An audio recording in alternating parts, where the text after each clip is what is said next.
Okay, the recording has started. So today we'll be looking at hyperbolic functions. So the outcomes of this learning unit, so it's learning unit 6, module 1, is that at the end of this learning unit, this is what you need to know. Define hyperbolic functions, draw the graphs for hyperbolic functions, and differentiate hyperbolic functions. So those are the outcomes that you need to be able to do at the end of this at the end, by the time you read this section, right? So the hyperbolic functions, they say the hyperbolic function of sine of x is written as what? Sine h or sinh, or hyperbolic function of a, what's this? Of x, or pronounced as shine. So there are different pronunciations of these hyperbolic functions. So now the hyperbolic function of cosine is written as cos or cos hx. And then the hyperbolic function can be defined in terms of an exponential function, which is then given by e to the power of x minus e to the power of negative x over 2. And then cos is then defined as e to the power of x plus e to the power of negative x over 2. Now, from these two hyperbolic functions here, you can then be able to write the following: the hyperbolic function of cos, the hyperbolic function of cosec, the hyperbolic function of tan, and the hyperbolic function of sec in terms of the exponential functions derived by just using those two. Is that clear? Yes, no? So, ma'am, those functions, is that when it's been derived or that's its base expression? So it's what, so this what's this? These function can be expressed as exponential function in such a form. Oh, okay, so okay, all right. Yes. So now I think that what's this, activity 1, it says use the above to then do what? To be able to derive the following. So now they say the hyperbolic functions have properties similar in some respect to the ordinary, circular, or trigonometric functions, meaning your unit circle trigonometric functions, the one trigonometric functions that are derived from the unit circle. So from any formula connecting the trigonometric function, the corresponding formula connecting the hyperbolic function can be obtained by replacing each circular function with the corresponding hyperbolic function. So just in short, they're just saying that, remember when you had identities such as sine x squared plus cos sine x squared plus cos x squared is equals to 1. Therefore, for hyperbolic function, you also have such identities. They are similar but not the same. So meaning that, for example, if you have cos cos squared x minus sinh or sine squared x is equals to 1. So these are the identities. On the right hand side, the identities for the hyperbolic function, and on the left hand side there, what's this? The identities for the trigonometric functions that you know, your sine, your cosine, your cosec. Yes. Now, so from here, you can see that what's this? Sine can be represented in an exponential form as the following, where I is the imaginary number. And then the hyperbolic function of sine can be represented like this in an exponential form. Same applies to cos of ax and cos of x. So I want you to go and look at graph for the hyperbolic function. So this is important that you know how to draw them. So this is important that you know how to draw them and know their properties, meaning the domain and the range. Was this their x-intercept, their y-intercept, if then they actually cut the x-intercept and the y-intercept. For example, this is the hyperbolic function of tan, and it's drawn as the same following. Sorry. And then from the graph, you can see these properties that are here. So please know them by heart. Now they say the differentiation of hyperbolic functions. So the derivative of the hyperbolic function of sine, hyperbolic function of cos, and hyperbolic function of tan are easily found from the exponential definition. Remember, they say that the exponential definition of the hyperbolic function of sine is given by e to the power of x minus e to the power of negative x over 2. So if you differentiate that by using maybe the quotient rule, in this case, yes, you can use a quotient rule, or you can separate the denominator e to the power of x over 2 minus e to the power of negative x over 2, and then differentiate. Then it will give you the representation of the hyperbolic function of cos, which is this one, in terms of the exponential form. Therefore, this is equals to cos. Now they say following from the list of hyperbolic function. So you don't, what's this? Okay. Following from the list of hyperbolic function, let me just put that thought on hold and let's continue. So they're saying that if you have, what's this? If you have the function, hyperbolic functions on the left-hand side, then their derivatives are what we see on the, so if you have functions, hyperbolic functions on the left-hand side, these ones here, their derivatives are as follows. So these are the derivatives. Are we all together up to that point, or am I losing someone? You're kind of speeding, but yeah, I'm following. Okay, am I speeding? Yes, ma'am. Ooh, okay, I'll slow down. So now let's look at the example. So we have, let me go screenshot. Let me see. I hope I didn't take a screenshot of something else. Okay. Yeah. So I'll slow down when it comes to examples.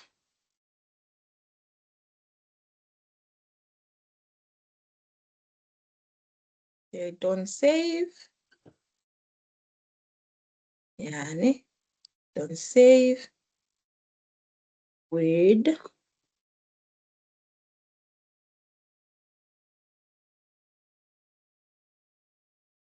Okay, so let's look at example 1. Right? So now they're saying that we have y is equals to the hyperbolic function of sine squared x. Find the dy over dx. So as I said, we look at this table over here and we see, okay, fine. Sine or sinh of f of x is equals to cos of f of x times the derivative f of x. So meaning that they use the chain rule here. Right? So then we're going to use this definition over here to then be able to solve this problem over here, right? In this case, we can see that our f of x is what? Is x. Is that clear, guys? So they are saying that if you have the hyperbolic function of sine, so the hyperbolic function of sine of f of x, then its derivative will be what? Cos of f of x times the derivative f of x. Now, in this case, you can notice that our f of x is what? Our f of x is actually x. Do we agree, yes or no? Yes. So then f of x is equals to x, and we know that the derivative of f of x is equals to what? Is equals to 1. So meaning that dy over dx of the hyperbolic function squared of x, in this case, what would it be?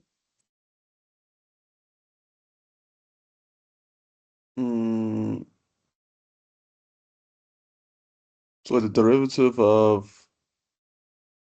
is it x? Yeah, it'll be 1. So it'll be cos I'm f sorry, of ma'am. x. Can you repeat the question, please? The question is, we want to differentiate this. What's the answer?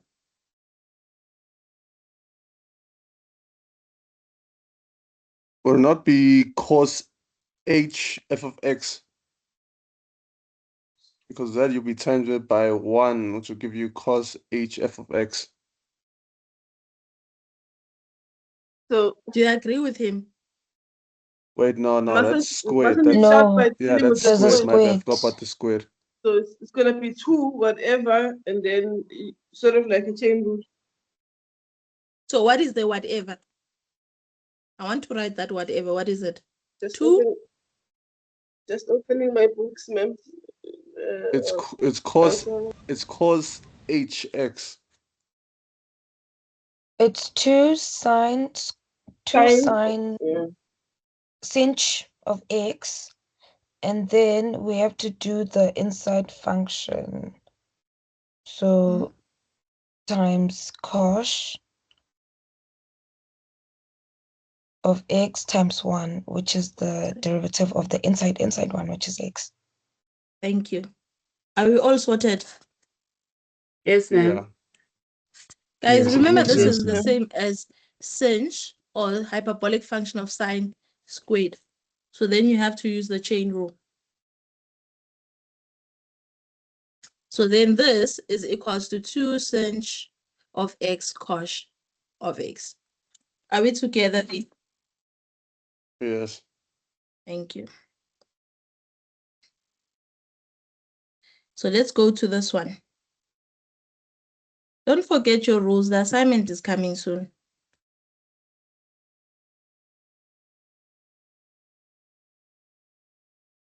Okay, so we're looking to find the derivative of this. So let's do that. Okay, sorry about that.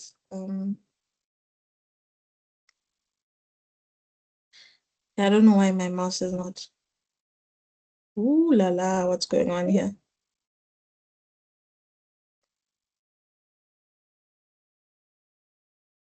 Okay, let me just put it here. There we go. So let's find dy over dx. Which rule are we using here? Product rule. The product rule. Product. Rule. And Chain rule after that. thank you. So dy over dx. Let's not have the same person. Let's all participate. Okay, so you want to start by the left-hand side of the product rule. So it'll be sine h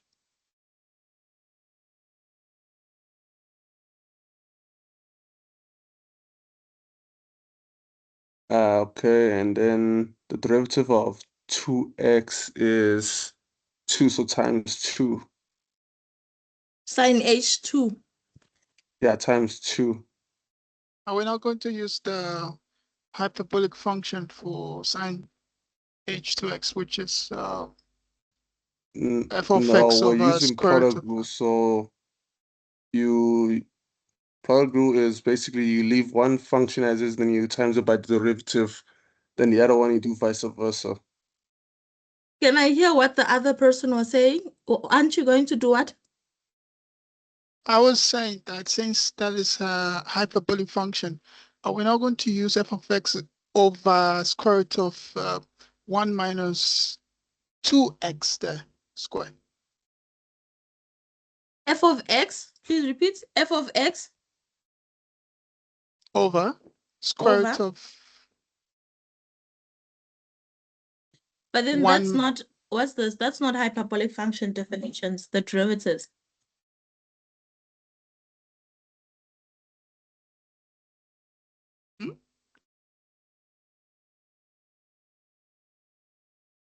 Because you're saying f of x over 1 square root. minus square root 1 minus x square or f of x. F of x. But that's not the derivative of hyperbolic functions. These are the derivative of hyperbolic functions. Do you see that?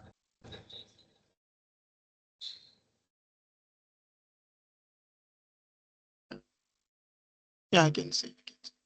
Yes. So meaning that here we have the hyperbolic function of f of x, which is this one. I think we also have a hyperbolic function of what's this, of cos, which is given by that. So meaning that here we'll say, okay, fine. We can leave this one, just leave one of the function. In this case, let's leave this one the way it is.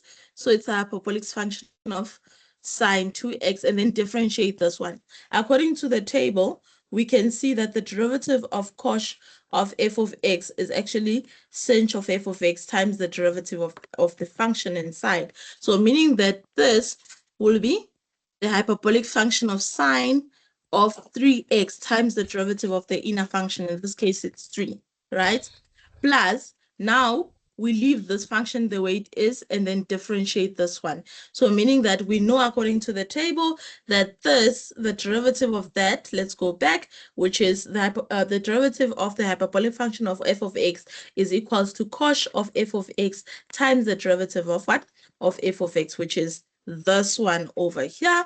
So then we go and substitute and say, okay, fine. We're leaving what? Now we're leaving this one the way it is. And then we're differentiating this one. So this will be cosh of 2x, the derivative of 2x, we know it's 2, times cosh of 3x.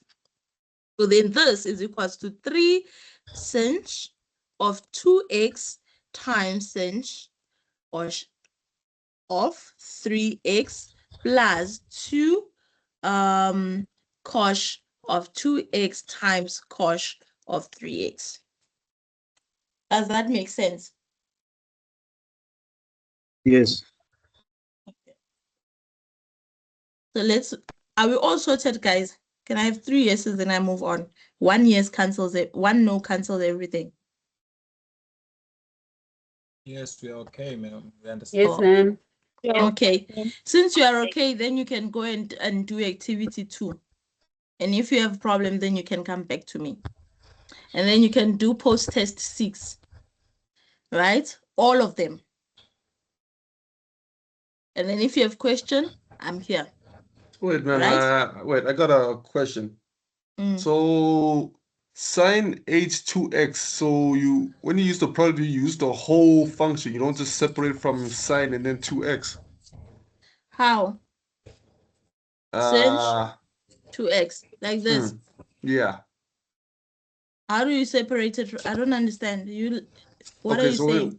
so when you apply the product rule, don't you initially derive sine and then leave 2x and then plus the derivative of 2x and then multiply by sine h? Do you do the same for sine 2x?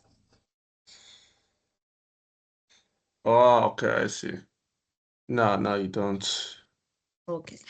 Okay, So thanks. as I said that, remember the hyperbolic functions, they act similarly to what the trigonometric ratios or trigonometric functions do as well.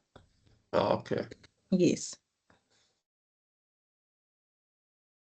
Okay, so then you go and do activity 2 as well. If you have any problem, you will let me know. Post-test 6, all of them. If you have problem, you let me know.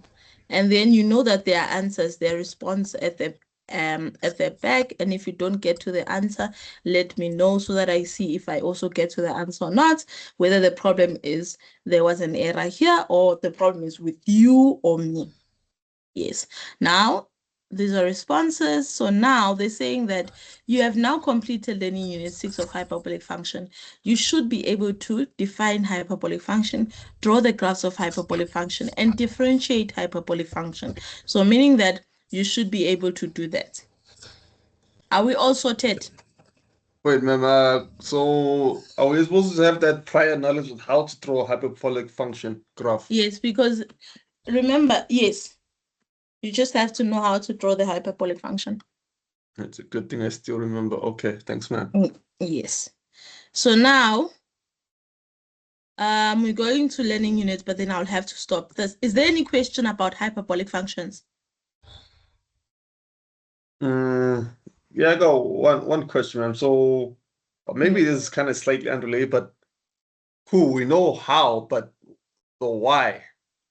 Well, why are we using hyperbolic function? Or what application does it solve? So to be honest, I'm not really sure what applications it solves. But then it's very important that you also know how to, all your trigonometric ratios as well as your hyperbolic functions. To what the applications, I'm not sure. I didn't go through it, but next time I'll come back and tell you what are the applications of hyperbolic functions. Okay, ma'am, I'll remind you next Talking time. about real Thank you. life applications. Are you talking Yes, about real life applications?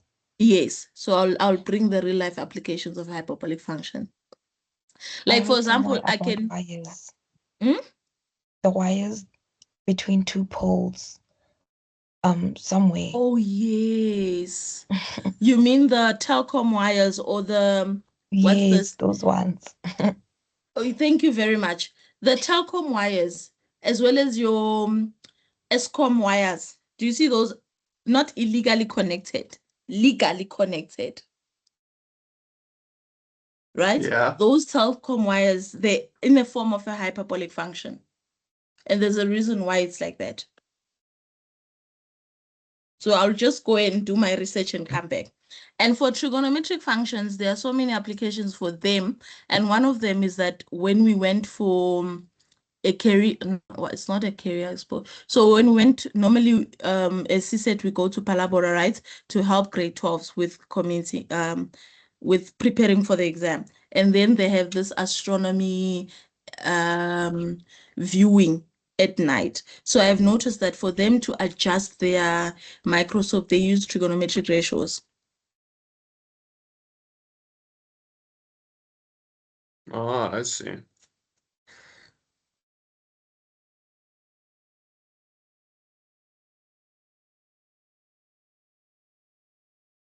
Looking forward to the explanation. Wait, can you guys hear me?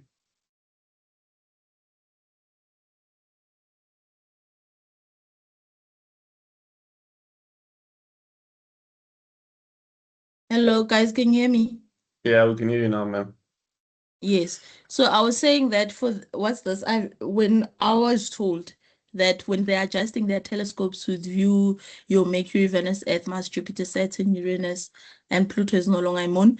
So when they are viewing those planets and moons and whatever, they use their trigonometric ratios to actually adjust their telescope. So I'll go and check what more applications of hyperbolic functions. Okay, ma'am. Thank you. So then go and check the responses. Post-test. So now let's look at inverse of hyperbolic function. Should we make it into a different video or should we continue on this one? We didn't really stay too much on this initial concept, so let's just make it one video. Do you agree? Yes. Yes. Okay. So now remember that a function, if it's a function, it has it has an inverse, right? And then if, for example, there are functions which do not have inverses. But in this case, the hyperbolic function has an inverse. Now, last week, I mentioned the property of the inverse. Do you remember what's the property of the inverse? I said what? Didn't you say it was the opposite? It's mostly used for the y gradient. I said if you Okay. have an inverse f of x and the function f of x, when you find the composition, what do you get? The angle. Thank you. Thank you very much. So you get the angle. I'm not going to repeat that. Let's see if we'll use it in the exam or in the assignment. So outcomes. At the end of this learning unit, you should be able to differentiate inverse of hyperbolic functions, right? So now, remember, okay, so remember that when we're looking at inverses in your grade 10, 11, I'm lying. In your grade 12, when you're looking at the inverse of function, when you had an exponential function, what was the inverse of the exponential function? Log function. Thank you very much. Now remember that our hyperbolic functions were in terms of exponential functions. So now meaning that the inverse of the hyperbolic function will be in terms of the logarithmic functions. Therefore, meaning that if we go back, we notice that, okay, here they are. We notice that the hyperbolic function of sine x is equals to e to the power of x minus e to the power of negative 2x over 2, which is number 1 here. So it means that its inverse will have to be in terms of a logarithmic function. So that is true. So this is what we can see here. Can someone mute? Because I'm echoing. Right? So now then our arc hyperbolic function of sine is represented as ln of x plus square root of x squared plus 1, meaning that x is defined between negative infinity and infinity, meaning the domain of that particular, the domain of the inverse function of the domain of the inverse function of the hyperbolic sine is this one. And then the domain of cosh is this one, and the domain of arctan is that one.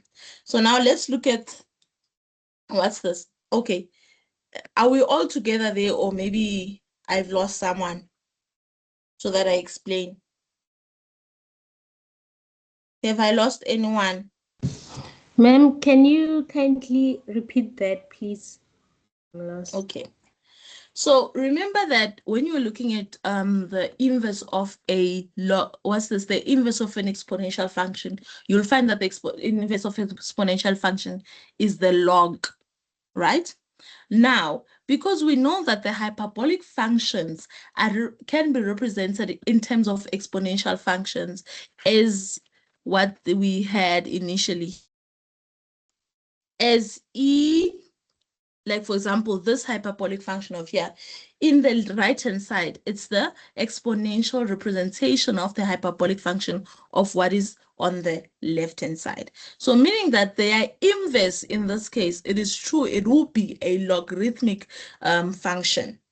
So meaning that the inverse of the hyperbolic function of sine, it means that if you have to write it, it will be the ln of x plus square root of x squared minus 1. Are we together? Yes, or no? So that applies to every aspect of hyperbolic functions. Yes. Okay. So meaning that what's this?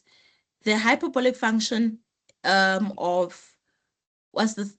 The hyperbolic in terms of the exponential functions, but then if you take the inverse, then what's this? The inverse of those hyperbolic function, they'll be in terms of the logarithmic function. Okay. Thank you. So let's look at this example over here. Solve for x. Is it easy to solve it like this?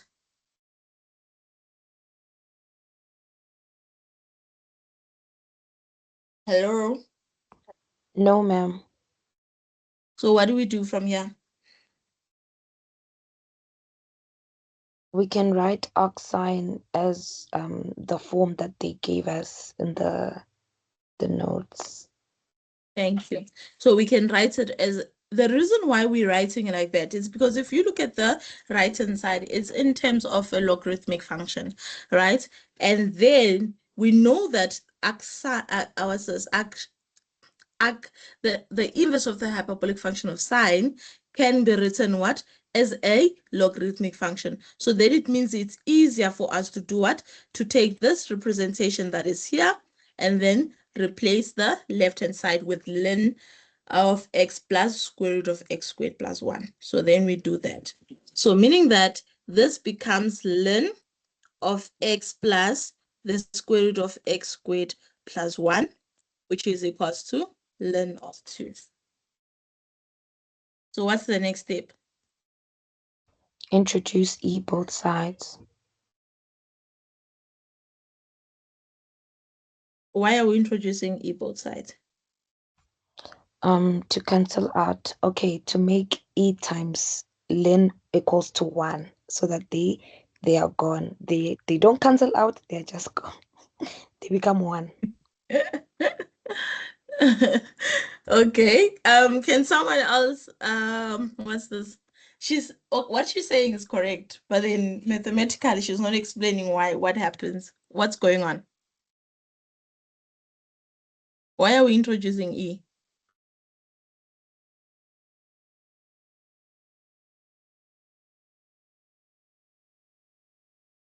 Hello? Solving for like terms. Guys, the property of inverses. What's this? Y is equals to e to the power of x. The inverse of that, what is it? What is the inverse of that? The inverse, it will be, let me see. Isn't it log? Then why did you cancel our still? It's fine. So the inverse will be log. It will be log base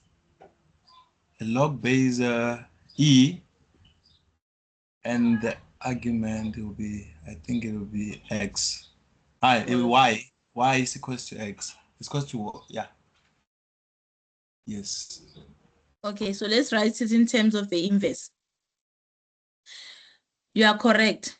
And according to what we have learned, we say this is called the natural log. So if you have log of X base E, this is ln of X, right? Now we said according to the inverse properties, if we take the function and put it inside that function, we put the inverse of that function, then we get X. Or if we take the inverse of a function, put f of X inside, and then we get X as well. So meaning that we know that, what's this? The inverse of the ln function is E. So meaning that we're going to put what? We're going to put the inverse inside here, so that we only remain with this. That is why we are able to remove the ln. But when we are introducing the function E, we are actually using the inverse property. Does it make sense? Yes or no? Yes. Thank you. So, So ma'am, meaning what that you're we are saying- taking the inverse, yes? So ma'am, what you're saying you're introducing E both sides, meaning that we are trying to eliminate the natural log. Is it what you're saying? Yes, by using the inverse property. Yeah, it makes sense. It makes sense. Thank you, ma'am. Yes. So I don't want you to always just think that you are introducing the E. You know that the function is f of X. If the function f of X is, or let's say y is equals to e to the power of X, we know the derivative of e to the power of X. I mean, not the derivative. The inverse of e to the power of X is actually what? The log of X base E. And that log of X base E is the natural log ln. So meaning that the derivative of this, right, is actually this one, and not the derivative. The inverse of this is actually this one, and the inverse of this is actually that one. And according to the inverse property, if you take one function, substitute, you remain with this. If you take the inverse, substitute the function, you remain with this. So that's what we are using, the inverse property. We're not introducing E, but we're using the inverse property. So meaning that where we see X isn't E, where we see X, we put what? We put ln of X. And this would give us X, according to this property of here. Do you see that? So where we see X, we put what? E to the power of ln. Where we see X, we put ln X plus square root of X squared plus 1 equals to where we see X on ln of X, this X, we put ln of 2. According to the inverse property, what happened is they say that if you put a derivative, if you put the inverse inside the function itself, only this remains, meaning that only this part will remain. So then this will be X plus the square root of X 1 is equals to 2 remains that 2. Are we all together there?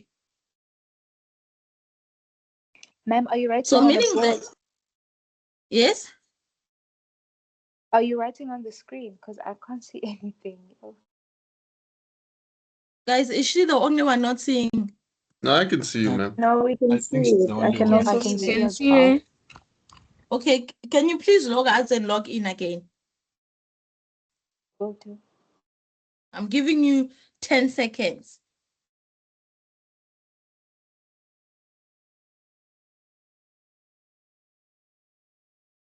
Are you back?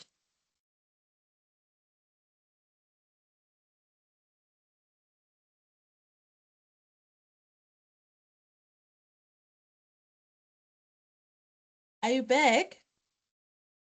Yes, ma'am, I'm back. Okay, good.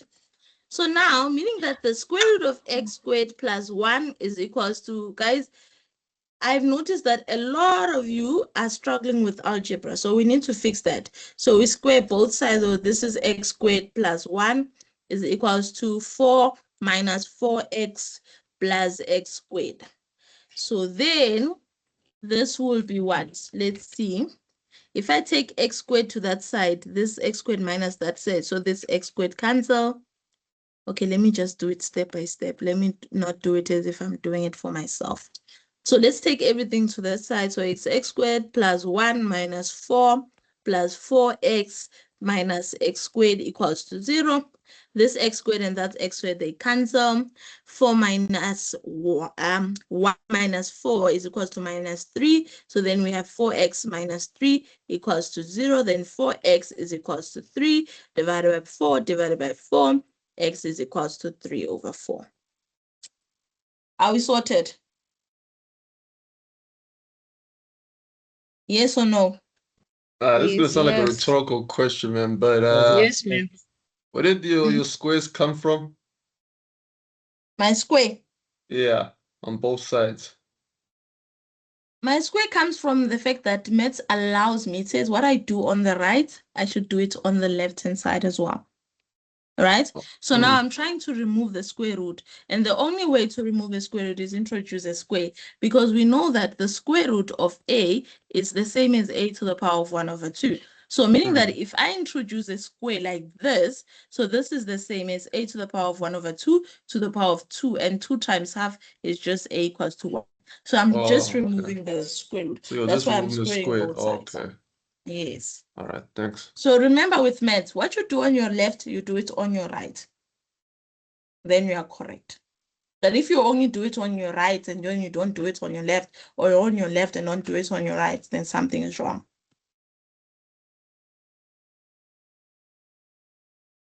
Okay?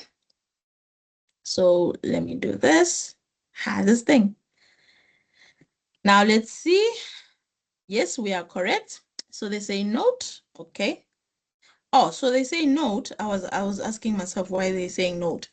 Now they're saying note that, oh, what I've introduced here, what I've just said, right? And they're telling you that, okay, fine, the square root of x, you square both sides, you then get x. Same as the cube root of that, you get 2x. Remember the property of the inverse, that if you take the, so because ln is the inverse of e to the power of x. So meaning that this and this, they cancel according to the inverse property, you remain with 3x. Same applies to, let me just enlarge it. Okay, I'm going elsewhere now.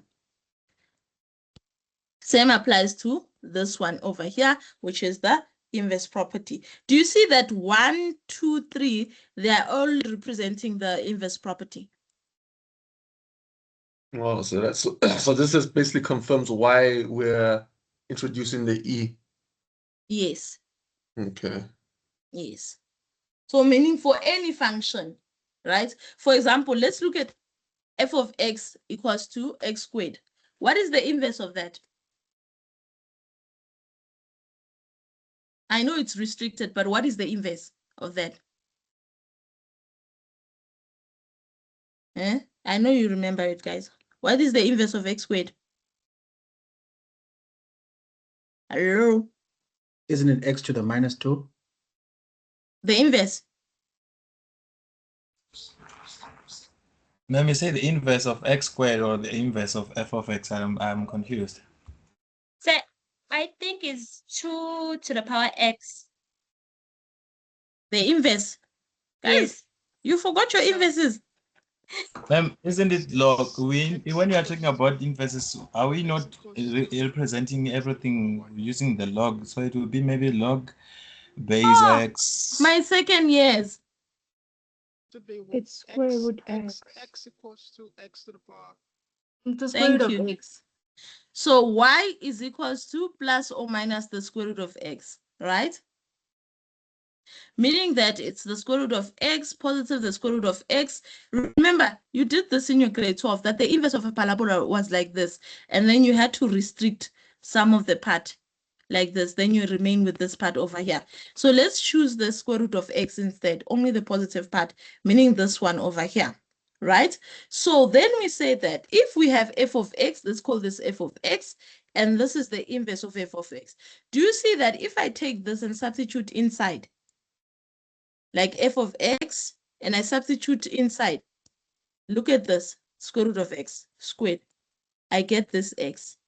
So the property of that inverse actually applies for every function that has an inverse. I'm emphasizing Oh, this. yes, I see it, man. Yes. So I'm emphasizing this. And when you get it in the exam or in the assignment, don't say I didn't warn you. So the graphs of the inverse of the hyperbolic function. Here's the inverse of the hyperbolic function of sine, inverse of the hyperbolic function of cos, inverse hyperbolic function of tan, and the derivatives. So now say differentiation of inverse hyperbolic function.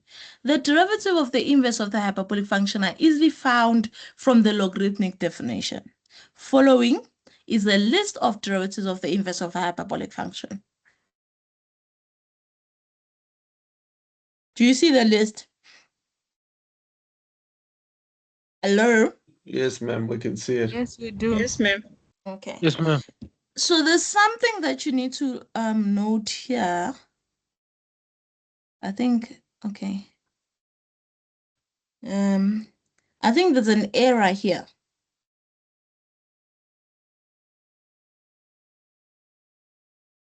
All right, there's an error there. It should be, it should look like this one over here. Are we together? Hmm? If it's supposed to look like that, then what's that one supposed to look like? Yes, it's supposed to look like that, but with certain restrictions. Can you emphasize those restrictions? Okay, let me check. Yeah, it should be like this. Yeah.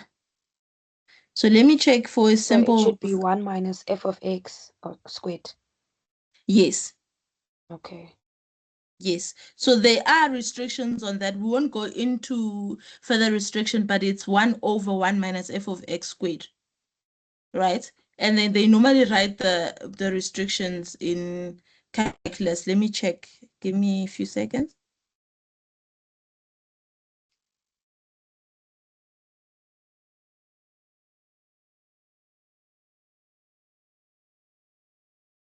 Inverse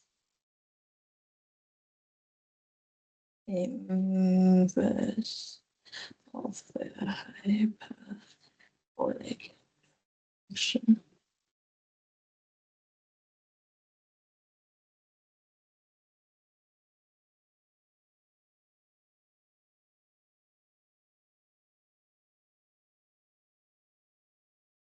So I said on what? On cos. Yes, I think this one looks much better.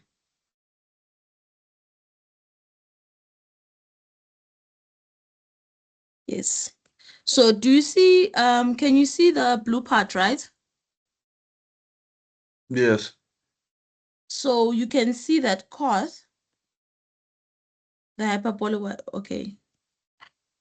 The hyperbolic function of cos is it's not the same. It's exactly the same as the hyperbolic function. Oh Lord, why it keeps on moving? The hyperbolic function of cos is the same as the hyperbolic function of tan, except for the restriction that the absolute value should be less, the absolute value of the function should be less than 1. And for the other one, the absolute value of the function should be greater than 1.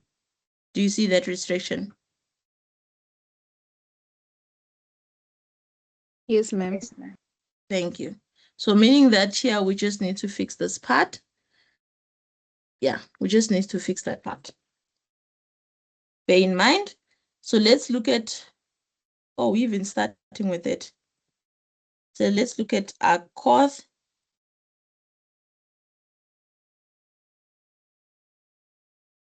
So let's find the derivative of this.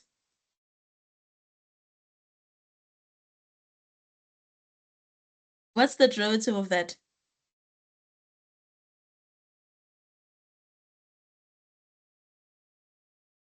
Look at the table and then tell me what's the derivative of that.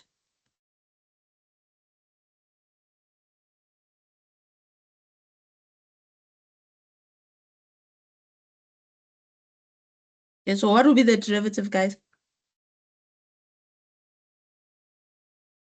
Hello? The first one, Uh-huh. or should I call it out? Yes. So you can let's Okay. start with the formula first. What did I say about the formula? It'll be 1 over square root of f of x all squared minus 1 multiplied by the derivative of f of x. Look We at just this. fixed that. We just fixed that. So the formula is going to be 1 over 1 minus bracket f at x squared multiplied by the derivative of f at x. So it's 1 over 1 minus f of x squared times the derivative of f of x. Yes. see I was looking at the wrong one. Sorry, ma'am. Please, guys, in the exam, don't look at the wrong ones.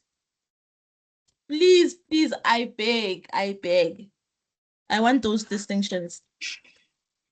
I become happy when I see distinctions while I'm marking.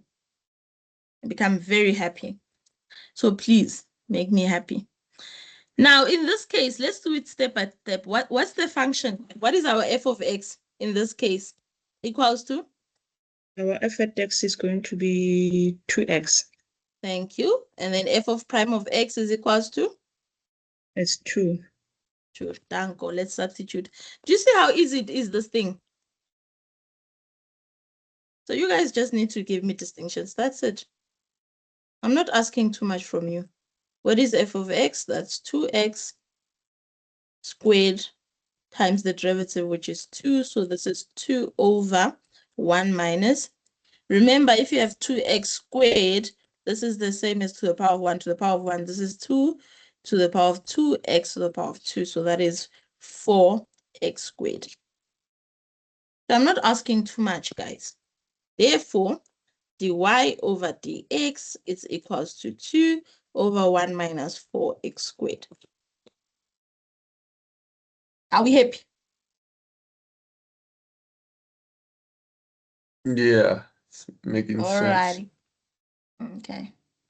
Since we are happy, we can move Just on. a question, sorry. Yes, while you're there, what's below 1 or what's the difference? Because you wrote now 1 minus f of x squared and not f of x squared minus 1 as per the table. So as I said, there has been an error here. Right? There has been an error here. The two are the same. For arctangent, okay, this one over here and this one over there, they are the same except for the restriction of the function, absolute value of the function. So that's why I said there's an error here that we'll have to fix. Okay. Yes. But don't worry, in the exam, when the formula sheet comes, everything will be sorted. And I like how in the solution steps they use the correct formula. Do you see that? Mm. There we go. Yeah. This looks long. The next one might be long. So meaning that we go carefully step by step. Eh? Step by step. Yes. I like making things easy, guys. If you have mastered it, you can do the way they do it in the study guide. It means you have mastered all your tricks and whatsoever. But if you want to be correct and make less mistakes, you can do the same way that I do, or the way that you can do it in such a way that you get the correct answer. Are we all clear? As long as the maths is correct. Are we clear? Yes or no?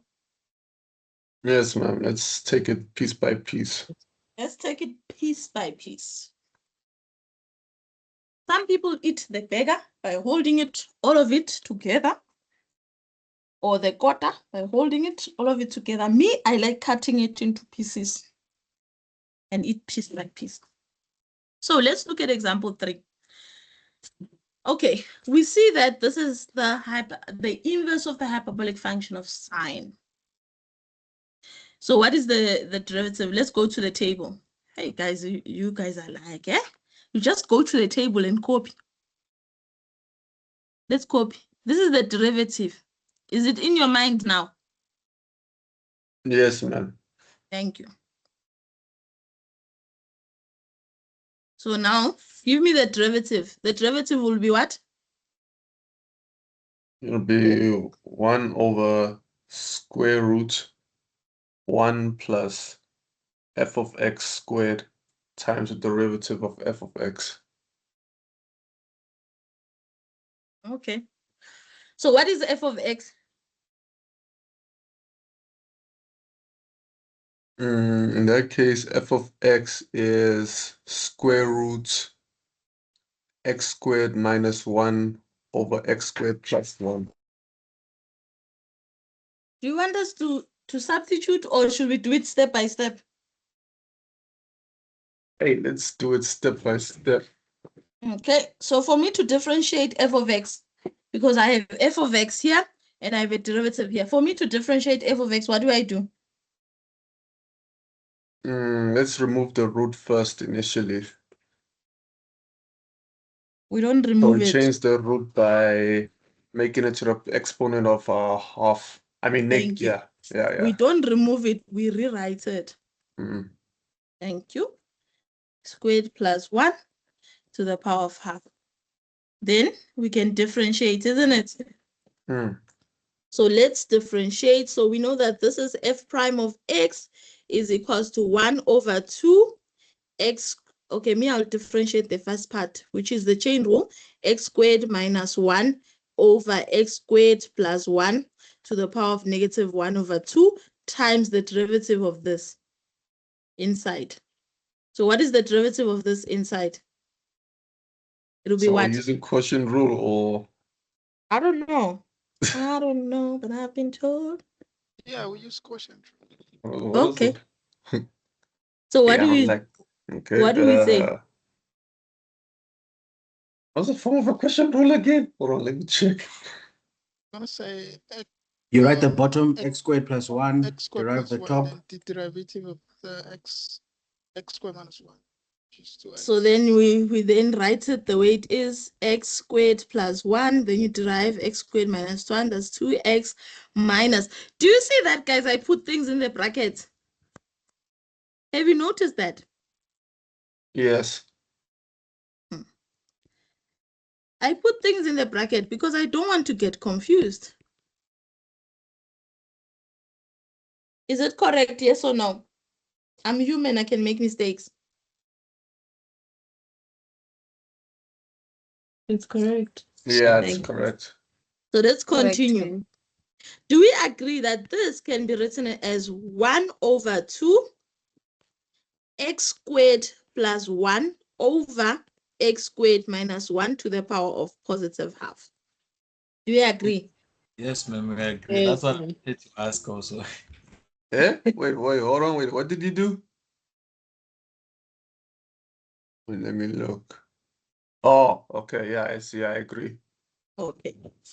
Times, now, this, because I've shown you this so many times in other thingies. So this is what? 2x to the power of 3 plus 2x minus, open brackets, 2x to the power of 3 minus 2x over x squared plus 1 squared. So this is equals to 1 over 2 x squared. Do you agree I can write it like this as well? X squared plus 1 to the power of half over x squared minus 1 to the power of half. Do you agree, right? Yes. Okay. Times. So then this becomes 2x to the power of 3 plus 2x minus 2x to the power of 3 plus 2x over x squared plus 1 squared. Are we together up to that point? Yes. Thank you. So this is 1 over 2 x squared plus 1 to the power of half over x squared minus 1 to the power of half. Now this and this, they cancel. That's the right time to use the word cancel. And then this plus this, which is 2x plus 2x is 4x. So then we have 4x over x squared plus 1 squared. Are we all on the same page, yes or no? Yes, ma'am. Thank you. Yes, ma'am. Now, what can I do from here? Please help.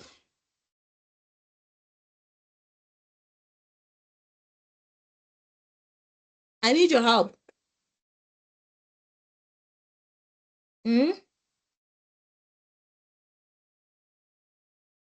Guys, What do you mean in terms of simplifying it, man?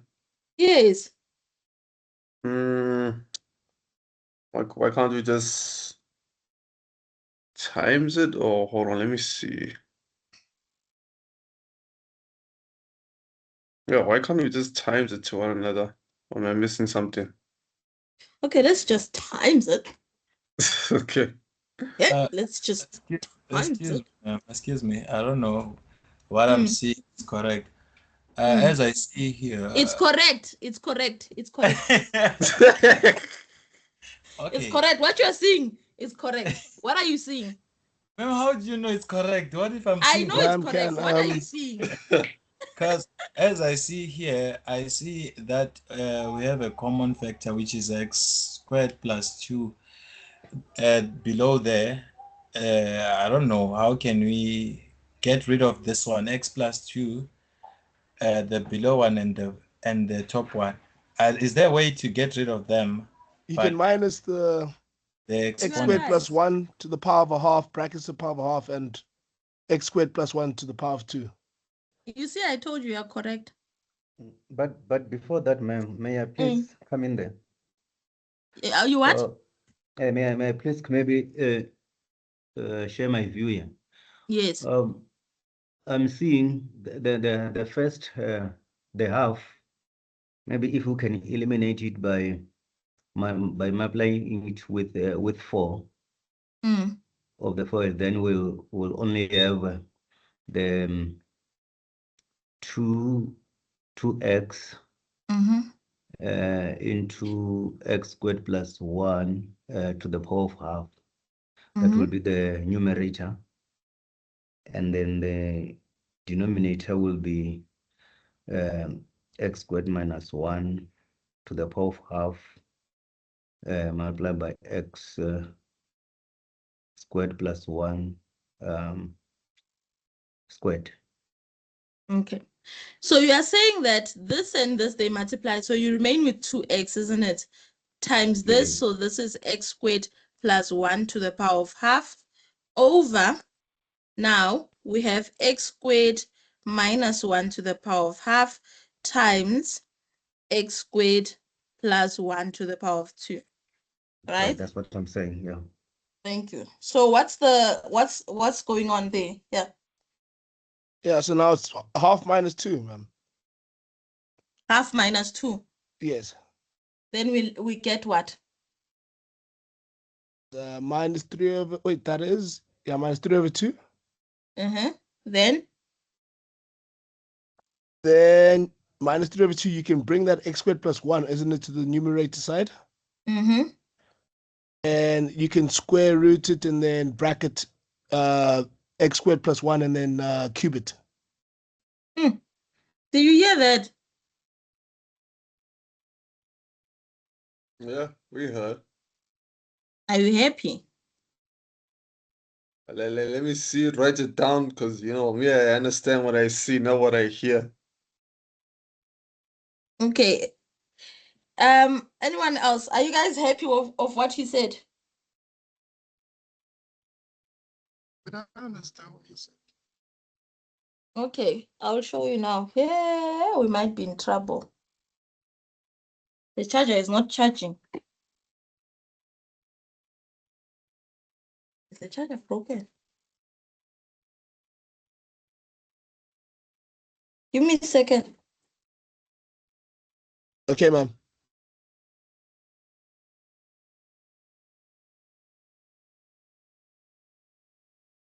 Oh, okay, the plug in the office is not working. Thank you. Okay, sorted. Yeah, I panic easily just because of the charger. Okay, what he's saying is there is, okay, in simple terms, I'm a translator. In simple terms, he's saying there is a common factor here, right? So you can apply the exponential rules. So let me just write it here. So do you see this and this are common, right? Mm. And there's multiplication. This only happens in multiplication, guys. So now he says if you have a to the power of half over a to the squared, the bases are the same. So you are dividing, you're subtracting. Because you are dividing the same bases, therefore you subtract the powers. So meaning that he says, you then say this is the same as a to the power of 1 over 2 minus 2. This becomes a to the power of what? Negative 3 over 2, which then becomes 1 over a to the power of 3 over 2. That's what he's saying. That's what you're saying, right? Correct. And then you bring it to the top, ma'am. Why am I bringing it to the top now? Because you got your division rules, ma'am. No, it's fine like this. Yeah, but it'll be in your denominator, will it not? Yes, it's in the denominator. Are you watching the screen? But then you can times the top and bottom, right? With the same x squared plus 1 sort of situation. Yes, so it means that it will be what? This will be 1 over x squared, what? Plus 1 to the power of 3 over 2. All over, isn't it? Yes, all over like this. 1 all over x squared plus 1 or 3 over 2. Okay, I'm just doing this part. Okay. This part here. Sorry. Yes, correct. Are we all together there, guys? Yeah, it makes sense. Or we can do it in the crash way. Okay, no, crash, they're not doing math. I'm exaggerating now. Do you agree with me that if I have, you see I have a half here, right? Mm. If I take out a half from 2, what do I remain with? You have 1.5. 1.5 is the same as what? 3 over 2, isn't it? Yeah. Yes. So meaning that, do you agree that x squared plus 1 to the power of 1 over half times x squared plus 1.5, which is 3 over 2, will give me x squared plus 1 squared. Do you agree, isn't it? Correct. Mm. Thank you. So then why don't I write it like that here? Ma'am? Yes? At this point, is it okay to not just leave it in, to not leave your exponents in a fractional form? So No. Remember what I said. If this was the answer, then don't leave it in a fraction form. Is this the final answer? Yeah, no, not that step. The next step would be my final answer. There we go. We're just finding the derivative. We haven't even substituted here. Yeah, yes. Okay. Yes. So for now, don't do any cube roots of what no.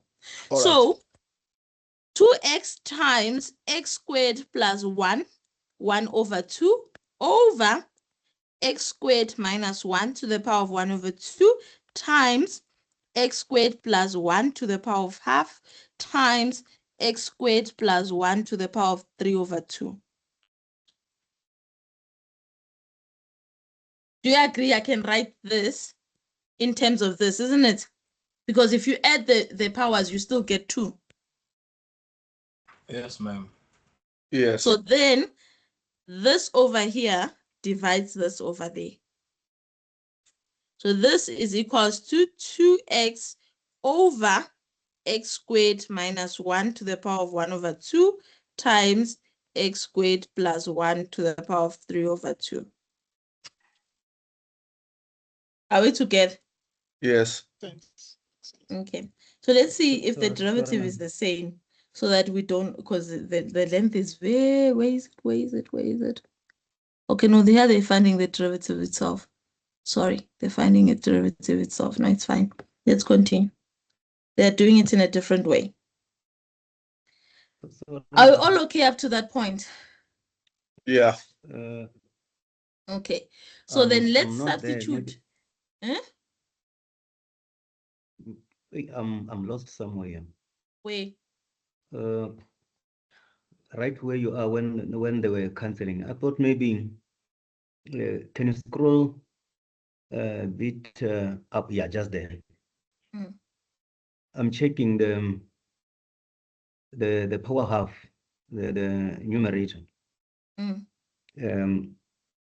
That one for and I'm also checking the maybe I missed something.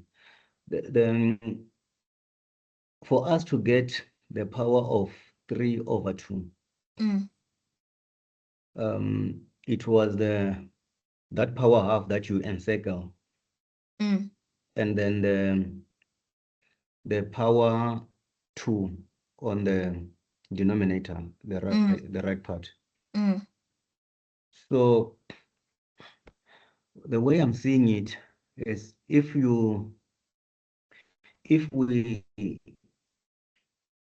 get that 3 over 2 Mm. with that with the half and the power 2 of the bottom, which means the numerator. I'm seeing like that x plus 1 on the numerator will go away. Which x plus 1? The x plus 1 to the power half, the one that you encircle. Yes, on it the did go numerator. away. It did go away. That's why we left with 2x. Okay. Then on Yes. the second part where you put the green line, then which means I was expecting to see only 2x on the numerator. Yes. Okay. And correct.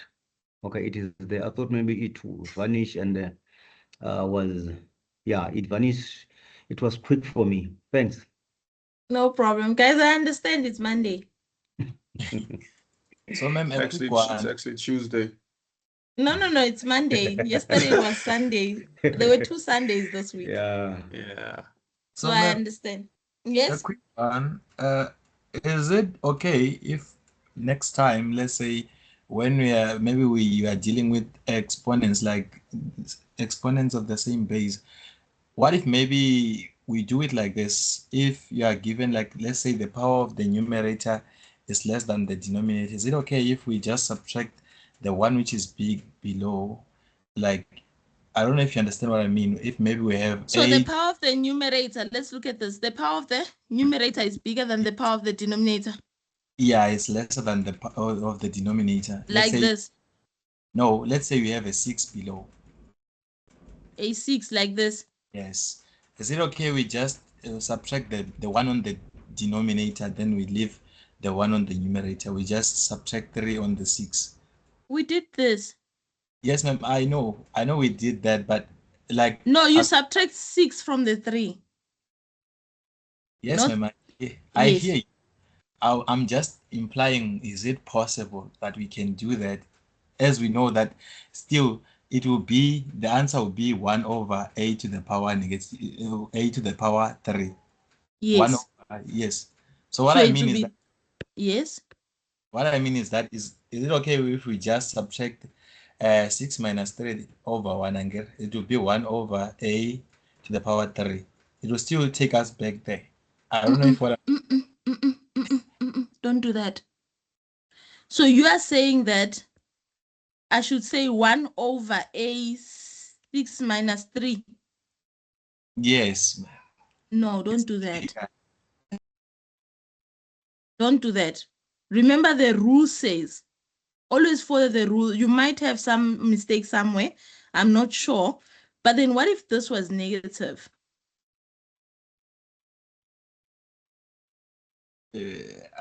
Okay, if it's negative, ma'am, we still use the same rule, but we just add the 3 there.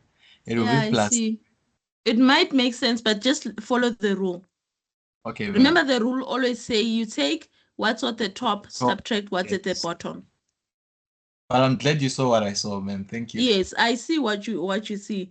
But just always follow the rule. That's what we have learned from exponential laws. So that at some point, if you have maybe 3x plus 5 and 6x plus 7, you don't make mistakes there, or minus like this. If you have a function like that, then you don't make mistakes. So always follow the rule. It says that you take the base the way it is, then take the power of the numerator, subtract the power of the denominator. Okay, Let's thank you. just follow that rule. Yes. Thank you so much, ma'am. You're welcome. Can I continue from here? Yes or no? ma'am. Yes. Okay. Ma'am, let's go. Yeah, we haven't done anything because here, look at this. We have to put under the square root. So then we say, okay, fine. Then we have dy over dx. They say this is equals to 1 over square root of 1 plus f of x squared times the derivative of f of x. So now this is equals to, 1 over the square root of 1 plus f of x, the square root of x squared. Is it minus or plus? Minus 1. Minus 1 over x squared plus 1 squared times the derivative. I hope we didn't make an error there. So x squared minus 1, x squared plus 1, 3 over 2. Are we all together there? Yes. Thank you.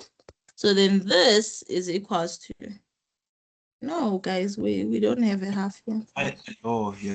It's half there. Now, let's simplify what is under the square root. We agree that this is 1 over the square root of 1 plus x squared minus 1 over x squared plus 1 times 2x over x squared minus 1 to the power of half, x squared plus 1 to the power of 3 over 2.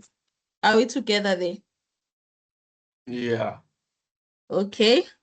Now, do you agree that now we need to simplify? We need to make this a fraction as well. Right? To add this. Let's add this. Yes. Do we remember how to add it, right? 1 over the square root of, we know 1 is the same as 1 over 1.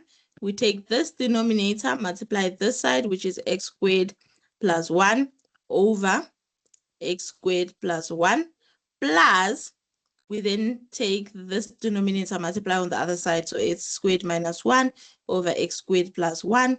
So that is times 1 over 1 times 2x over x squared minus 1 to the power of half times x squared plus 1 to the power of 3 over 2.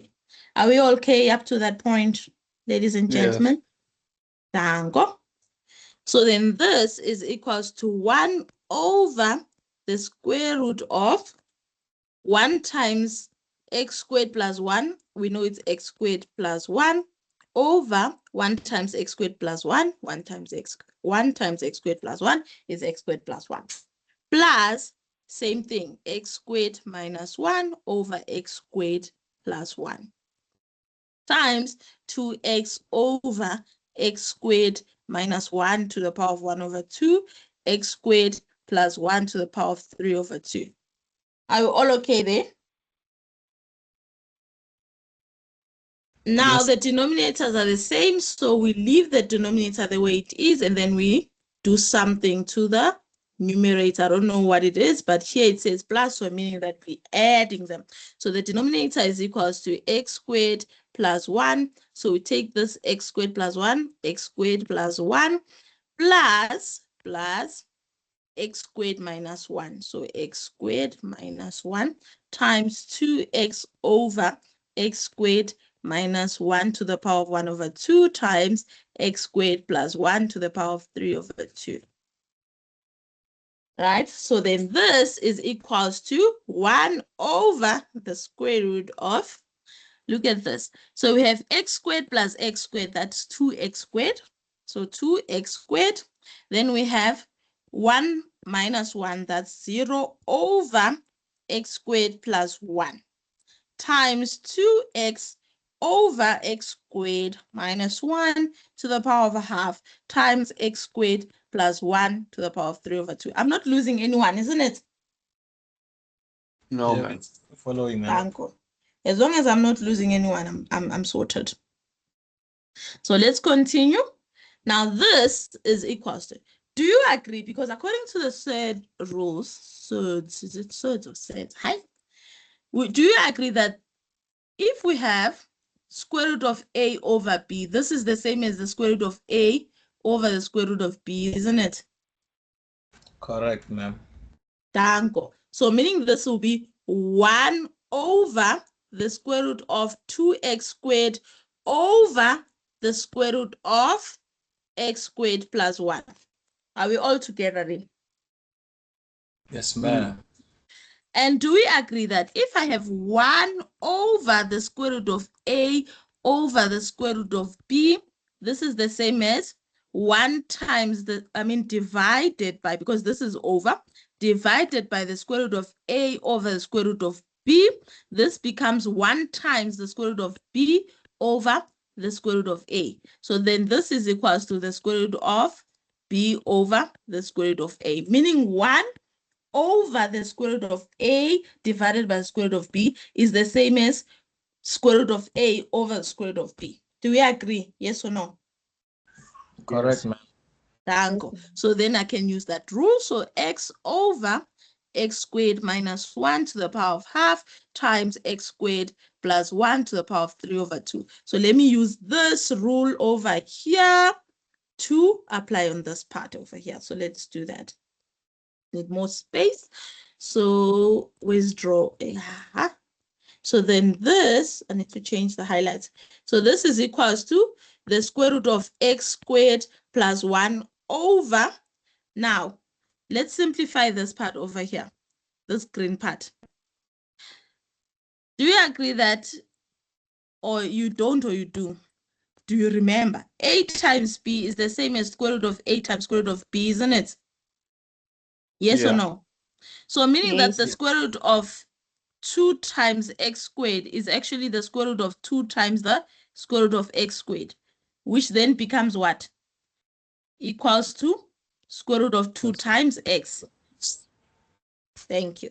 So then this is equals to the square root of 2 times x times 2x over x squared minus 1 to the power of 5 times x squared plus 1 to the power of 3 over 2. Can I continue simplifying or should I leave it like that? It looks Continue, like you ma'am. can. Continue. If we change the x squared plus 1 at the top to a power half. Thank you. So let's do that. So this is x squared plus 1 to the power of half times 2x over the square root of 2 times x squared minus 1 to the power of half times x squared plus 1 to the power of 3 over 2. Am I done? No, ma'am, No. you're not. No, you can Okay. continue. You need to let me know how to continue, Pat. So you still got common factors in your numerator and denominator. One is to the power of a half, the other is to the power of a 3 over 2, and they can minus each other. Thank Your you. exponent. Thank you. And then So maybe I'm not sure if we can do them simultaneously. I'm seeing 2x and x. If we can we have to divide do, them. remember what I said. You can see our steps are like 15. In the study guide, you have like 5 or 10. All right. Do you see that? So here Yeah. I'm just doing it step by step so that you can see that there are other ways of doing it. And for you to do it so that you get less error, it's doing it step by step. Correct. Do you understand? But in the exam, you can't do 15 steps. So Yes. meaning you can do it simultaneous. For example, as you said, this, and this, they actually, there's another one, but I would like to do it separately so that you see what I mean. What, the 2, ma'am? Yes, the 2. Yeah, 2 Let's is also look a at the common 2. factor. A 2, do you agree that a 2 is a common factor? Do you all agree that? Yes. Yes. Yes, because you have that a square root of a times the square root of a is just what?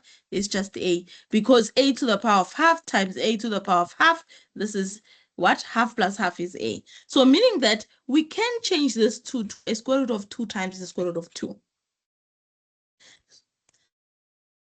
Was that clear?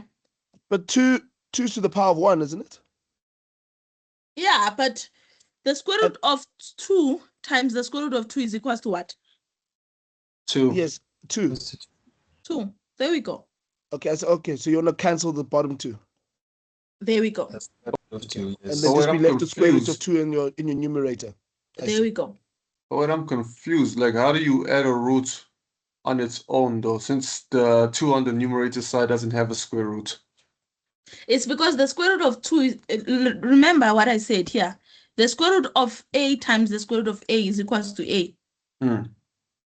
So meaning the square root of 2 times the square root of 2 is what? Is 2. So I would have done it a bit differently, man. I would have said 1 minus a half, and then I got half in my numerator exponent to that 2, and then I know that's just square root. You would have done what? So I would have said the square root of 2, I would have changed that to 2 to the power of a half. And then because I know that the 2 in the numerator, that its power is to the power of 1, and then I would have said 1 minus a half. Also, you want to do the exponential laws. I would have Basically done the same thing exponential. as And the then other the function. answer won't be the same. That won't be the same, that logic, Yeah, though. you will get the answer will be root of 2. It won't be 2. It will be root of 2. The answer Yes, will you are be right. exactly the same, guys. It will be exactly the same. Wait, so half minus But 1 is wait, negative half, ma'am, and root 2 times It's root 1 2, it minus a gives half. you It's 2. numerator But minus then denominator. So what is he saying is, he says that he will do 2 over root 2, which is equals to 2 to the power of 1 over 2 to the power of half, right? yes, So then you know that subtracts. So this will be equals to 2 to the power of what? 2 half. to the power half minus 1. Yes, half minus 1, which is just half, which is just equals to root 2. Yes. Huh? Isn't it minus half? No. No, No. it's numerator It's minus root 2. denominator. So, but then, not ma'am, which one is denominator the minus correct numerator. one? Is it 2 or root 2? It's root 2. Do you see that? Wait, so Exponents, boys, we're and subtracting the denominator with the numerator. According to the exponential law, you bases are take the the same. base, write it the way it is, take the power here, 1 minus the power down there, Always minus 1 numerator over minus 2. denominator. Yes. Oh, So this is yeah, 2 okay. to the power of half. So then this is the same as root 2. Yes. Yes. Okay, so does that mean we apply that same logic with the other function, x squared plus 1 to the Yes. power of... Exactly. The bases are the same. Exactly. Yes. Because this whole thing here is the base. This whole thing is the base. So meaning Yeah. then we can do that. But the thing is, once we use it like this, we then have to take it down and take it up because then we have a negative and whatsoever.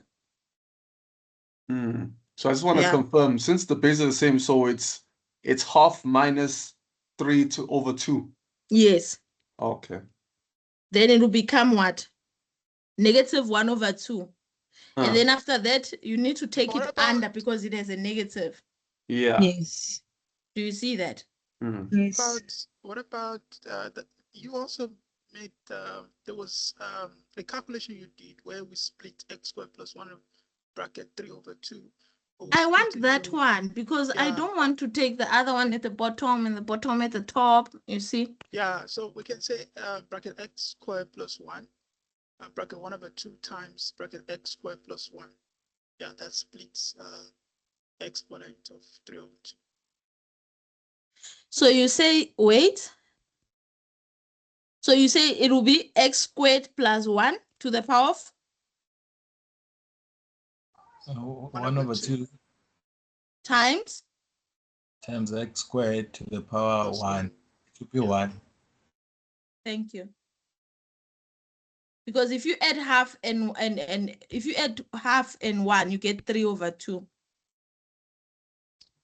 So meaning that because it's multiply, you see it's multiplication, multiply.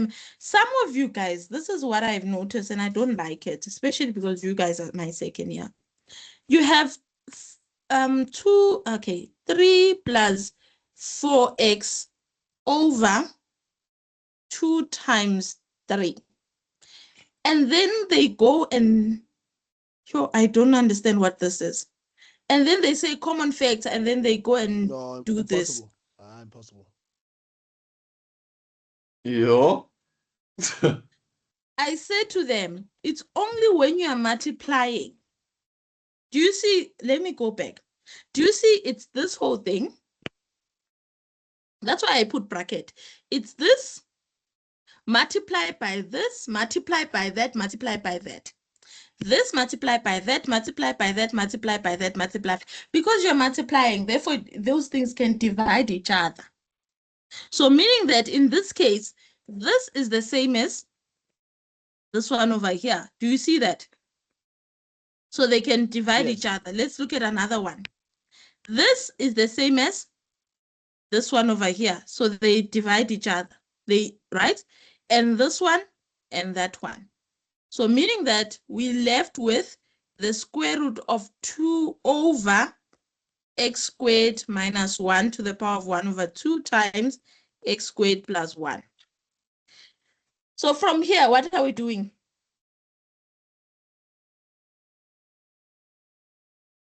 It's the square root of 2 over the square root of x squared minus 1 times x squared plus 1. Done. Wait, that's the final answer. I don't know. We can go and check. And yes, it is the final answer. That's the final answer. Why did you leave in that expression? Didn't multiply it further. You see? So that's what I'm saying. You can multiply it further and whatsoever. But what I'm trying to say is, look at how they do it in here. You can see that this person knows she has been doing this work. I don't know. You can see her steps, like the square roots of what and what for and what, and there are square roots here. So she just knows that if I have a square root here, I can minus the square root and whatsoever. But for me, I did it to the power of 1/2 because then I know that according to the standard rules, it's easy to work with x to the power of n. For example, x to the power of 1/2 than working with the square root of x. So don't be confused, because I notice I'm getting emails of saying, ma'am, in the study guide, square root, if you can't work with the square root, just work with the powers. Okay. Thank you. We are sorted, right? Yeah, this is a long step, but hey, the next step's even longer. Let's go. I know, but the more you practice, then you get used to steps, then you can see, I can actually solve this thing in 5 lines. Okay, by the way, you are doing the memo, so I would have shown you my memo. 5 lines, maybe your memo might have 10 lines, we don't know. And you are working, yeah. We'll talk about that one later. Are we all sorted? So here it's more of your algebra. Okay, I just want to check how many, okay. Now, how much time are we left with? Time is up. Okay. So it means you're going to go and do example 4 by yourself? Wait, hold on now. Let's not rush this. Let's do example 4. Yeah, I agree, ma'am. We agree. Example 3 was a bit tricky, so we need one more. Okay. Let's do example 4. We must learn how to walk before we can run, you know? Okay. Me, I thought you sprint like me on my first race. I sprinted. Okay. Let's see. Example 4. Look at it and look at it carefully. They want you to find the values of x. They want you to find what doesn't make sense here. Something doesn't make sense here. What is it? My good people, Yeah. let's start there. Wait, they're asking us to do successive differentiation. Yes. Yeah, okay. Find the value of, so proving. But ma'am, there's no like a value which we have to prove, like it's equals to, or is it complete? It's complete like this. The problem is not the question. Is the log function. Oh, Guys, do you see that they want you to find dy over dx? Yeah. Yes, ma'am. Saw that. Oh, and they want you to subtract y. Is there a y here? On the lin. On the lin side. But they want you to subtract y, not lin y. They want you to subtract. Is there a y here? No. There's no y, ma'am.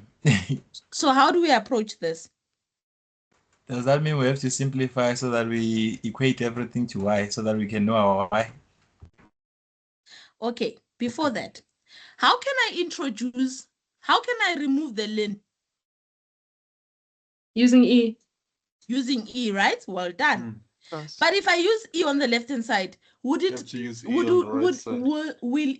work to my favor on the right-hand side? No. Yeah. So for it to work to your favor on the right-hand side, you also need to have a lin, right? Yes. Yes, But ma'am. lucky us, the inverse of the hyperbolic function of sine can be written as ln, isn't it? Yes. So Yes, let's go it and makes find sense it. now. Thank you.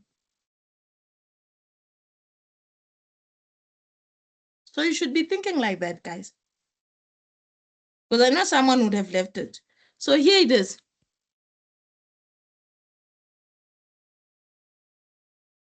Do you see that? Yes. Yes, ma'am. Oh, the identities. Oh, now we can use this.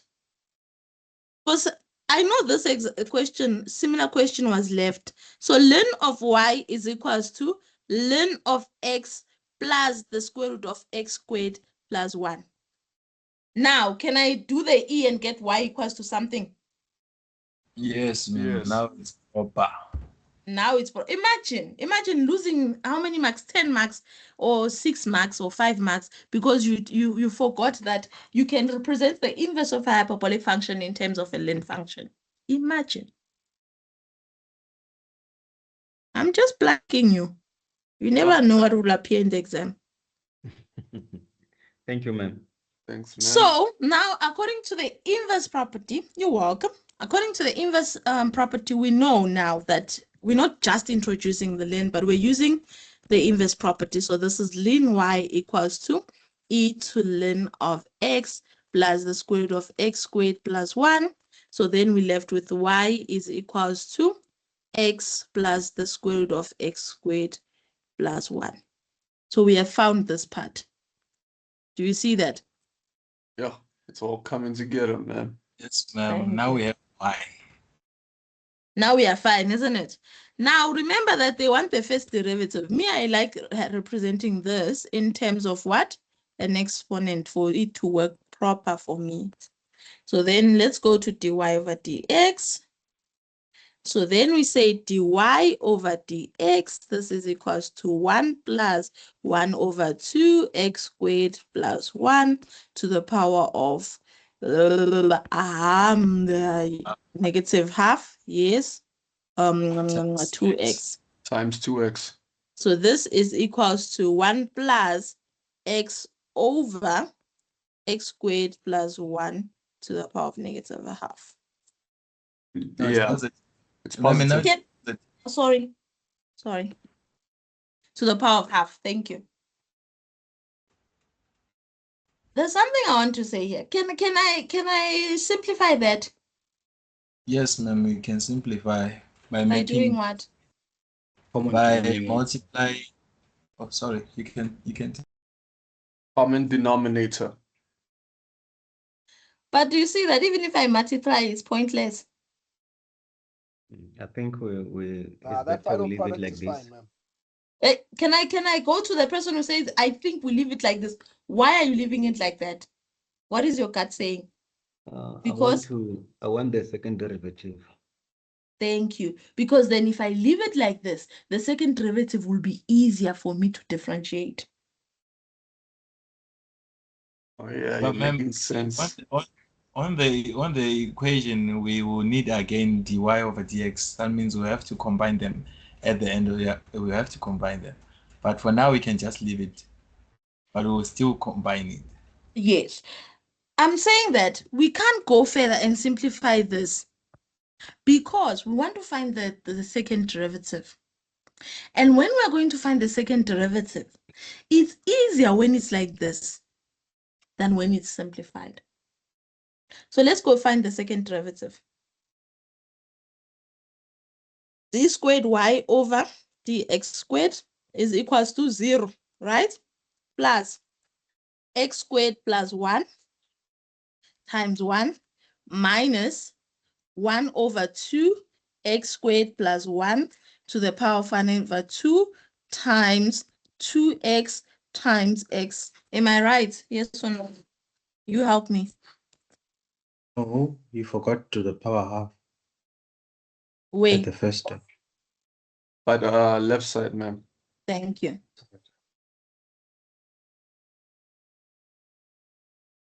But are we sorted from there? Yes or no? Can simplify it further. You can simplify. Is my quotienting? Am I correct? Yes, ma'am. Yeah. Okay. Yes. So then this is equals to x squared plus 1 to the power of 1 over 2 minus this 2. This half multiplies that 2. Do you agree, isn't it? Yes. Yes, ma'am. And then x times x is x squared. So this is x squared to the power of x squared plus 1 to the power of negative 1 over 2 over this half times 2 is 1. So this is x squared plus 1. Then what can I do with my life? I found a second derivative. So now we prove. No, we're not done. Simplify it. Oh, yeah, you're right. We can apply the same terminology you applied last time with since they share the same base. Okay. So what can I do? So this will be half minus 1, which is... Wait, am I solving it around? You are solving it the way I told you that my students solved it like there's some way. Oh, the 3 minus 4 over 3 times 2. That's what you're doing. Oh. It's a minus here. There's no multiplication. Okay. So what do you have to do? Guys, let's fix our algebra. We have a common factor, which is x squared plus 1. X squared plus 1. Yes. So it means you're going to multiply x squared plus 1, multiply on both. Not x squared plus 1. It will give you a problem. Why don't we factor out x squared plus 1? It will give you a problem. Oh, okay. Could we factor out x squared plus 1 to the power of half so that in for the second term we will just raise it to the power of 1 so that when you multiply inside the negative turns the positive half negative. Oh yes. Okay. Oh, so you are saying that we have, so this is what? This is x squared plus 1 to the power of half, right? So meaning that here it will be 1 minus x squared. Now, How do I get the power to the power of -1? That will be x squared plus X Raise it to squared the plus power 1 to the power negative -1. 1.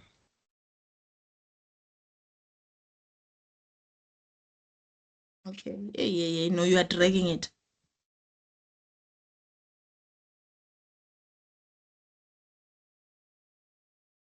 Let me see. I think you might be dragging it. No, it's fine. X squared plus 1 to the power of -1, right? Over x squared plus 1 to the power of half times x squared plus 1 to the power of half. Am I right? Yes, ma'am, you're denominator. right.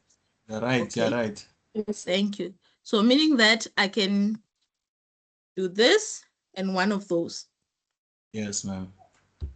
So then this, Ma'am, yes, I'm curious. You said, okay, x squared times x squared plus 1 to the power of negative half. Would I be wrong if I left it as x squared times 1 to the power of -1? where? By the numerator. After you factored it out, the values you left after factoring Okay, out guys, was I'm seeing something here, ne? I'm seeing something. Do you see that we were not even supposed to factor out? We could have ended here for now.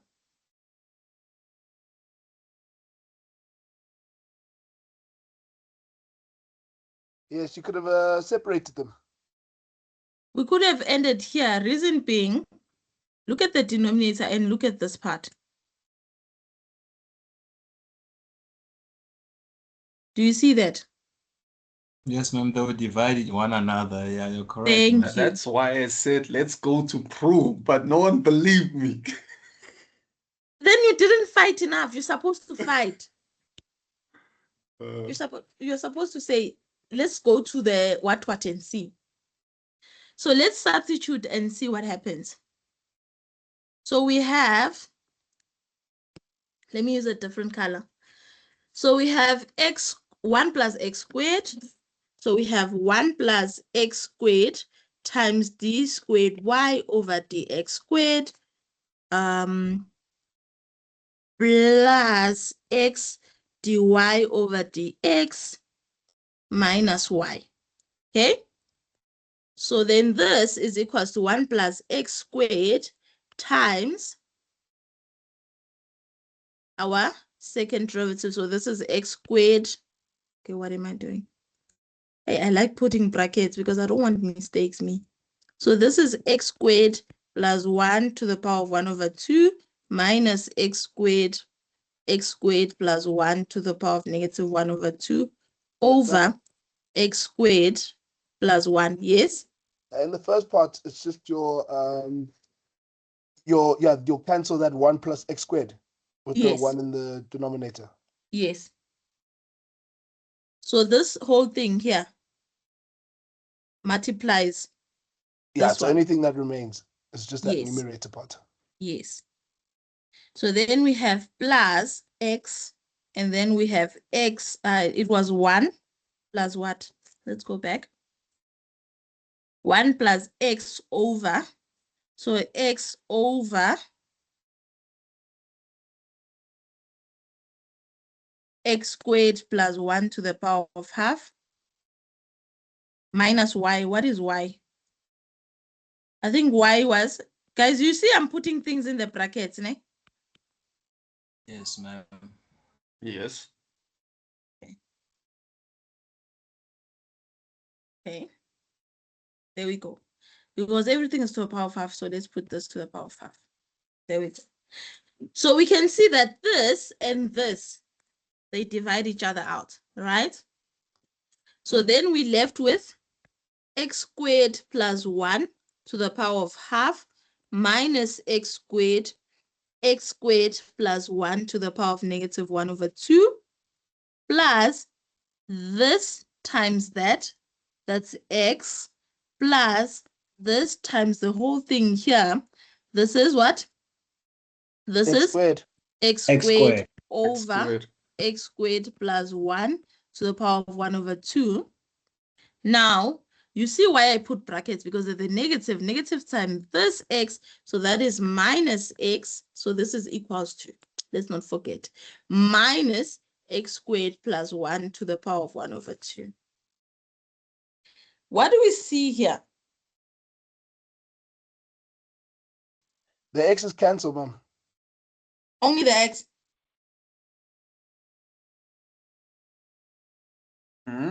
Only the x.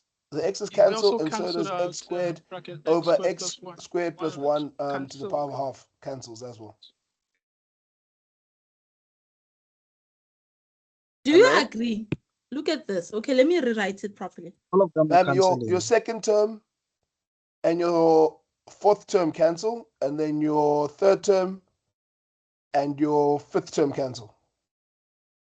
Don't you Yeah, see I that agree. everything Yeah, cancels? seeing the picture, they cancel. So this is equals to x squared plus Actually, everything 1 cancels, ma'am. Sorry. minus x squared over x squared plus 1 to the power of half. Do you see that this? Yep. But the whole thing cancels, ma'am. The whole thing cancels, man. I'm looking at it correctly.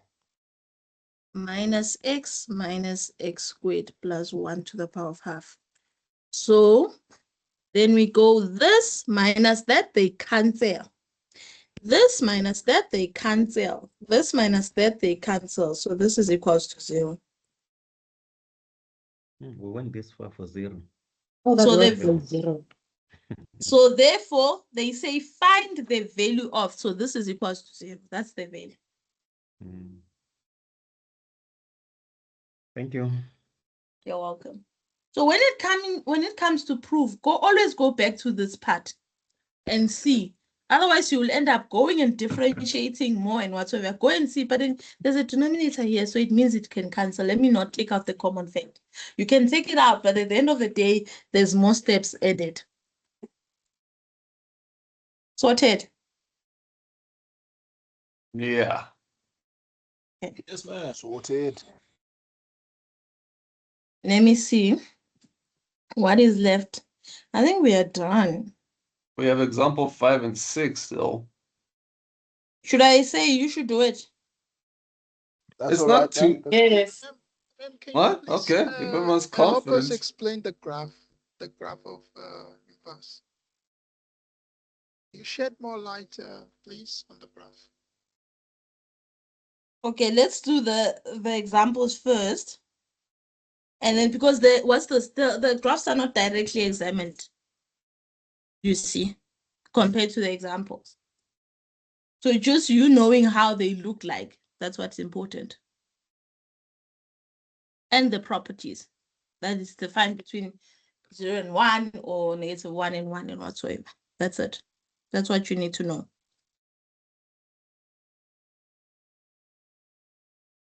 All right, example 5, please. Guys, I haven't eaten. 2 more, ma'am. We're almost there. We're almost there. If I faint in my office and no one even knows my office. Ma'am, I know your office. Bye. Don't lie. Anyone else who knows my office? Guys, do you know where my office is? We You don't, see? ma'am. I know the exact building, ma'am. It won't be hard to derive your exact location. Trust me, it's a bit difficult. Okay, let's look at example 5. You can see that here it's a chain rule, right? Yes. So meaning that, let me just do it. So Wait, this is not product rule. No, No, it's it's chain. change. It's chain. Okay, yeah. So meaning that they say dy, okay, like red for danger. Dy over dx is equals to, chain says differentiate the outside function the way it is. So we know that the derivative of cosh is sinh. So this is sinh of h. Leave whatever is inside the way it is, arc cosh of x, then times the derivative of whatever is inside. So that's 4 times, what's the derivative of a cosh? Let me go and check what's the derivative of a cosh. Guys, make sure you know Ma'am, them. before you continue, is it positive sign or a negative sign? It's positive.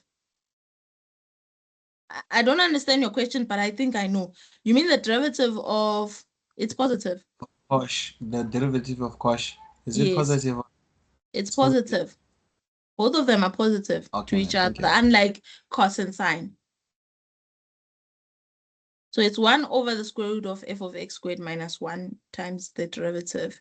So it's 1 over square root of f of x, which is x squared minus 1 times the derivative of x, which is 1.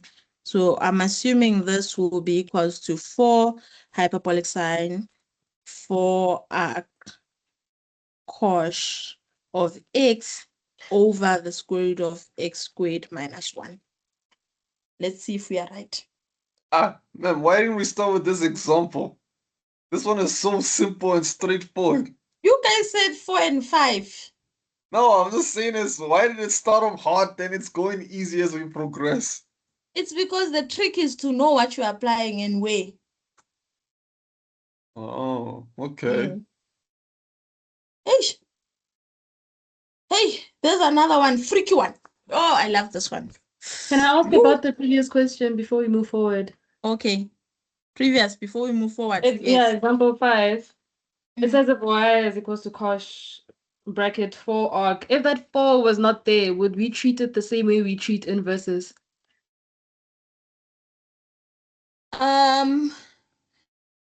No, because wait. Well done. So the answer will be what? Let's remove the 4. So the answer will be what? Just x. Well done.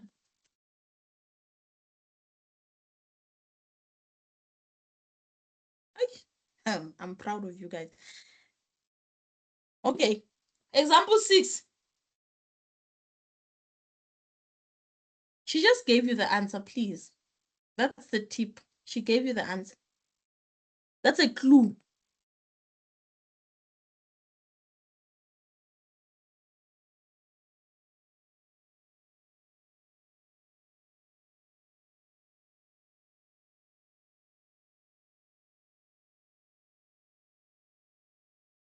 Example 6. They want dy dx. Me, I don't see why. So I'm sweating. Can someone help me so that I don't sweat?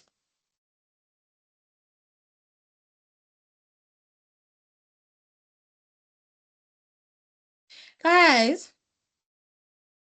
Don't you just remove, divide both sides? Okay, not remove, that's the wrong word. Divide both sides by, no, not divide. Yeah, basically to make things easy, just move arc tan y to the x side. No, my bad. What am I saying? I'm trying to make y on its own, yeah. We multiply x by arc sine. No? Not multiply. Yeah, I don't know how to phrase it, but we take it to the other side. Yeah. We substitute x in the arc sine. Right. And the arc sine y is on. Okay. Do you see that? Both sides. So we substitute where we say arc sine, sinh, or whatever.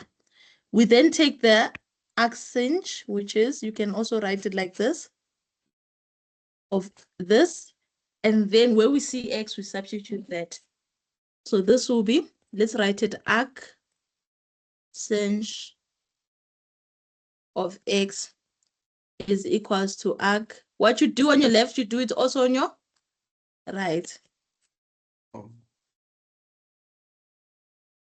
Thing. Arc tan y. Do you see that this and this follows the inverse property? Hello? Yes, they cancel out. There we go. So we remain with that one. So meaning that we have the arc sinh of x is equals to the arctan of y. Are we done? Ma'am, someone down there said he's lost. I heard him. He said he's lost. Why are you lost? I've been preaching the same gospel. Why are you lost? Please, can you start all over, please? I said if you take the inverse, put it inside the function, you get x. I've been preaching it since last week. I said if you have a function f of x and the inverse f of x, if you put inside the function like this, you get x. If you take the inverse and put inside the function, you also get x. That's why for e to the power of ln of x, we got what? We got x. So meaning that for us to cancel this hyperbolic function of sine, we have to introduce what? The arc sine both sides. So that this and this can cancel and I'm left with whatever is inside here.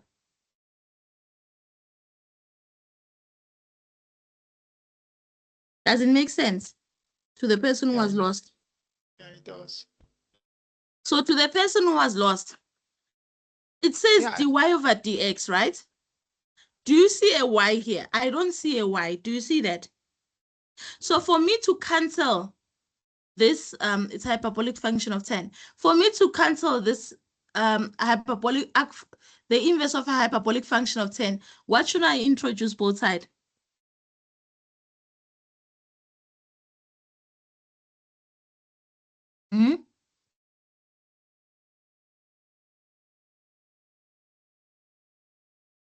Guys, for me to cancel... You introduce arctan to both sides. Arctan. Yes. Ma'am, not No. 10. No, tan. Not 10. Tang. Tang, yes. Tang. Yes. So meaning that you Tang, have to introduce tang both sides. Ja, and this is cool.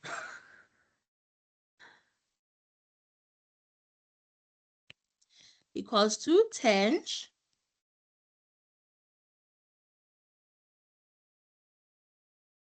So according to the inverse property, we know that this one and this one, they cancel, you only remain with y. So meaning that y is equals to tang of arc of sinh. Then you can start differentiating.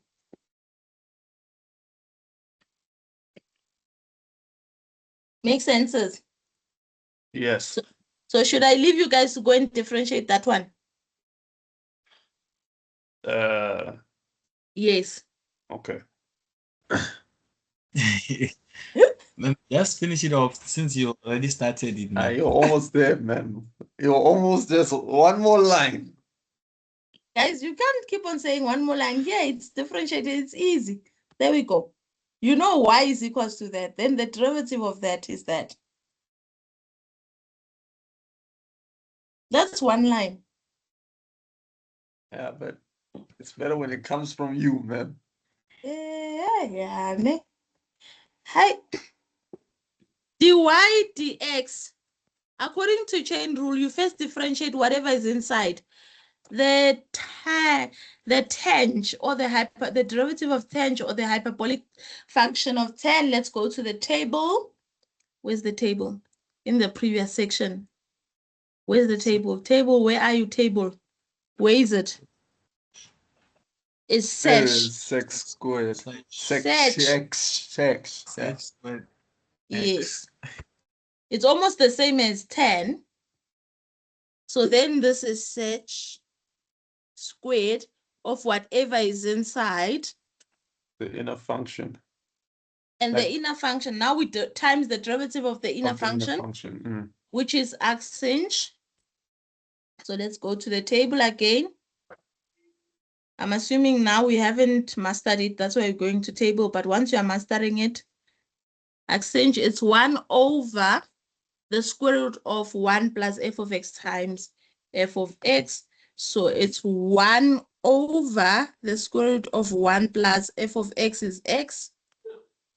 squared times the derivative of x, which is 1. Fine. So meaning this is 1, sorry. Take a seat. So this is sinh squared arc sinh Yeah. of Right. x You said you over want to be there when the we square root 1 plus x squared. talk to. Are we happy? Yes, ma'am, Yes, we're ma'am. happy. Thank you. Happy Now can I there. go and eat before I faint? Just a quick question, not regarding the today's lessons. I see that the assignment says it will open on the 25th, or it's what?